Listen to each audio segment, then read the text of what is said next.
Sebastian, just hand it to me.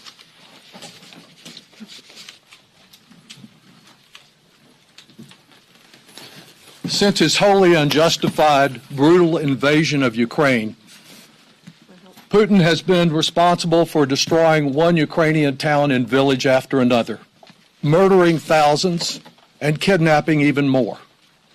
The problem today lies right here, Trump and Putin.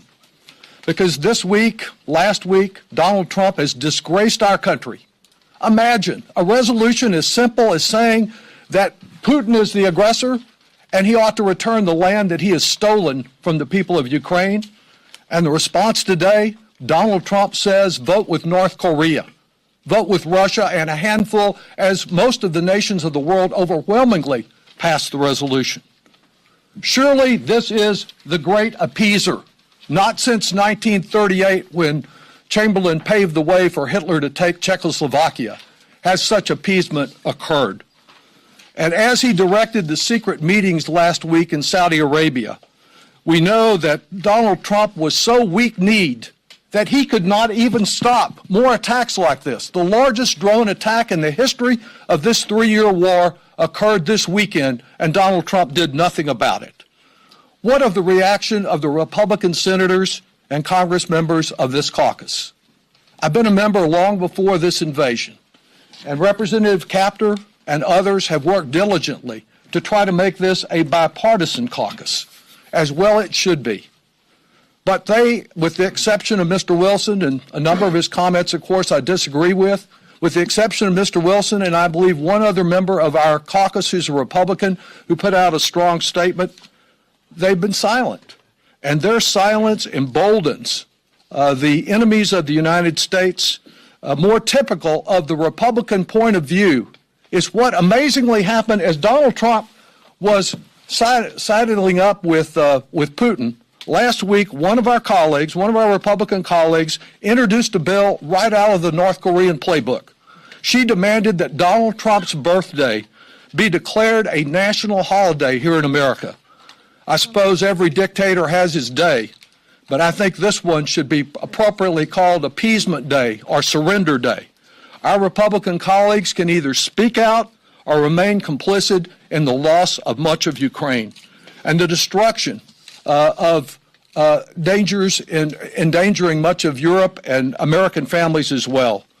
Since World War II, Democratic and Republican leaders on a bipartisan basis have worked to build a world order where boundaries were respected.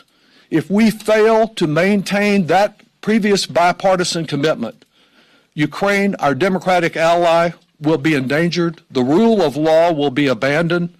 We must unite against the appeasers and stand up for self-determination, democracy, and freedom. Thank you. Well done.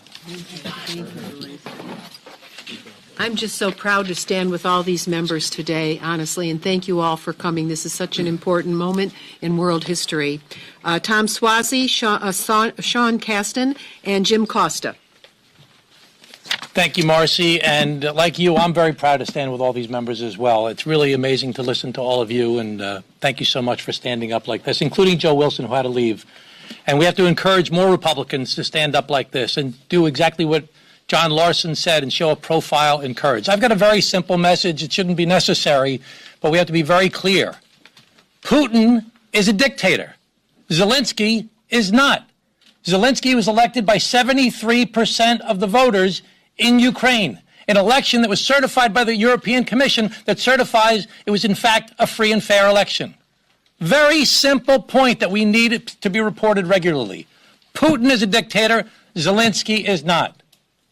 Putin and the Russians invaded Ukraine, not the other way around.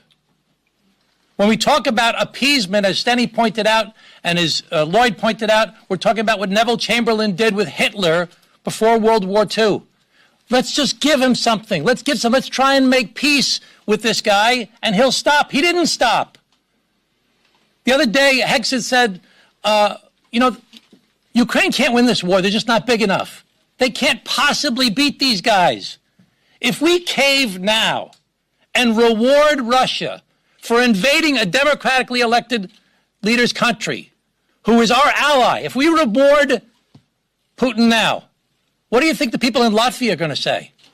What are the people in Lithuania going to say? What are the people in Estonia going to say?